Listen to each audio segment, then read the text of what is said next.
அண்மைச் செய்தி. பாஜக தலைவர் நிதின் நபீனுடன் நயினார் நாகேந்திரன் சந்தித்துள்ளார். அண்மைச் செய்தியாக நாம் பார்த்துக் கொண்டிருக்கிறோம். டெல்லியில் பாஜக தேசிய தலைவர் நிதின் நபீன் அவர்களை தமிழ்நாடு பாஜக தலைவர் நயினார் நாகேந்திரன் சந்தித்துள்ளார். அண்மைச் செய்தியாக நாம் பார்த்துக் கொண்டிருக்கிறோம். தமிழ்நாட்டில் நடைபெற்ற சட்டமன்ற தேர்தலில் பாஜக மற்றும் தேசிய ஜனநாயக கூட்டணி தோல்வி அடைந்தது குறித்து ஆலோசனை மேற்கொள்வதாக தகவல் கிடைக்கப்பட்டிருக்கிறது.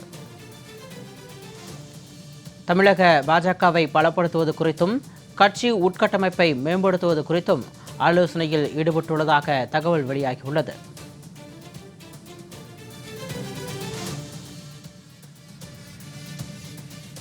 கூடுதல் விவரங்களோடு எமது சிறப்பு செய்தியாளர் யோகேஸ்வரன் இணைப்பில் இருக்கிறார். விவரங்களை கேட்டு பெறலாம். வணக்கம் யோகேஸ்வரன்.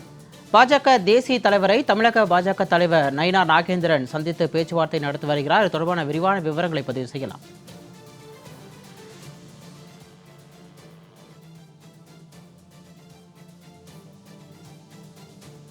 டெல்லியில் பாஜக தேசிய தலைவர் நிதின் நபீன் அவர்களை தமிழ்நாடு பாஜக தலைவர் நயினார் நாகேந்திரன் சந்தித்துள்ளார்.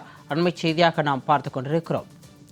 தமிழ்நாட்டில் நடந்து முடிந்த சட்டமன்ற தேர்தலில் பாஜக மற்றும் தேசிய ஜனநாயக கூட்டணி தோல்வி குறித்து இந்த சந்திப்பின் போது ஆலோசனை மேற்கொண்டதாக தகவல் வெளியாகியுள்ளது. கூடுதல் விவரங்களோடு எமது சிறப்பு செய்தியாளர் யோகேஸ்வரன் இணைக்கிறார். வணக்கம் யோகேஸ்வரன். இந்த சந்திப்பு தொடர்பான விரிவான விவரங்களை பதிவு செய்யலாம்.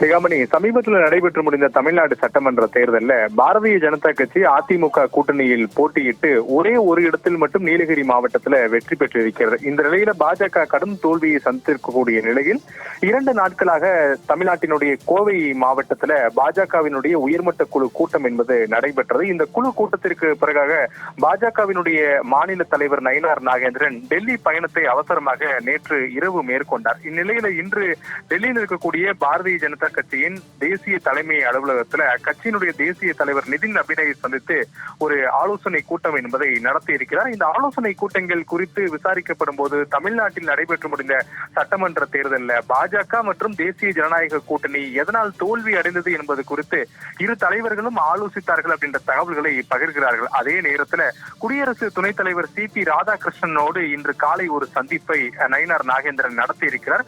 தமிழ்நாட்டை பூர்வீகமாக கொண்டவர் குடியரசு துணைத் தலைவர் CP ராதாகிருஷ்ணன். அவரோடு நடைபெற்ற சந்திப்பு என்பதும் அரசியல் ரீதியிலான முக்கியத்துவத்தை பெற்றிருக்கிறது. இரு தலைவர்களுடனான சந்திப்பு மட்டுமல்லாமல் இன்று இரவு அல்லது நாளை காலையில் பாஜகவினுடைய மூத்த தலைவரும் மத்திய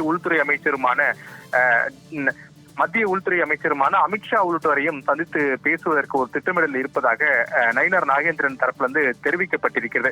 தமிழ்நாட்டை பொறுத்தவரையிலுமே தமிழக வெற்றி கழகம் ஆட்சி அமைத்ததற்கு பிறகு ஆட்சி நிலைப்பாடு குறித்தோ அல்லது வேறு விவகாரங்கள் குறித்தோ பாரதிய ஜனதா கட்சியினுடைய மூத்த தலைவர்கள் மற்றும் பிற நிர்வாகிகள் எந்தவித கருத்தும் தெரிவிக்காமல் அமைதி காத்து வந்த நிலையில தேசிய கட்சிகளுடைய ஆலோசனை பெற வேண்டியது முக்கியம் என்று பாஜகவினுடைய பல்வேறு மட்ட தலைவர்களும் தெரிவித்திருந்தார்கள். இந்த நிலையில் தான் டெல்லி சென்றிருக்கக்கூடிய நயினார் நாகேந்திரன் பாஜகவினுடைய தேசிய தலைவரை சந்தித்து தமிழ்நாட்டில் தேர்தல் தோல்விகள் குறித்தெல்லாம் ஆலோசிப்பதோடு அடுத்தடுத்த கட்ட பாஜகவினுடைய தமிழக வளர்ச்சிகள் குறித்தெல்லாம் ஆலோசித்திருக்கிறார்கள். அடுத்து வரக்கூடிய தேர்தல் தமிழ்நாடு சந்திக்க இருப்பது 2029 மக்களவை தேர்தல். எனவே மக்களவை தேர்தலுக்கு முன்பாக பாஜகவை கட்டமைப்பு ரீதியில வலுப்படுத்துவது, குறிப்பாக இளைஞர்களை அதிக அளவுல பல்வேறு பொறுப்புகளுக்கு நியமிப்பது உள்ளிட்டவை குறித்தும் பாஜகவுடைய தேசிய தலைவரோடு நயினார் நாகேந்திரன் ஆலோசித்ததாக சொல்லப்படுகிறது.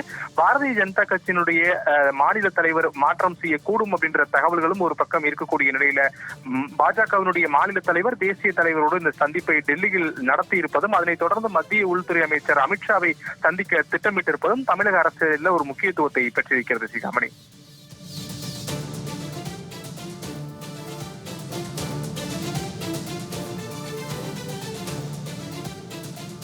விரிவான விவரங்களுக்கு நன்றி யோகேஷ்.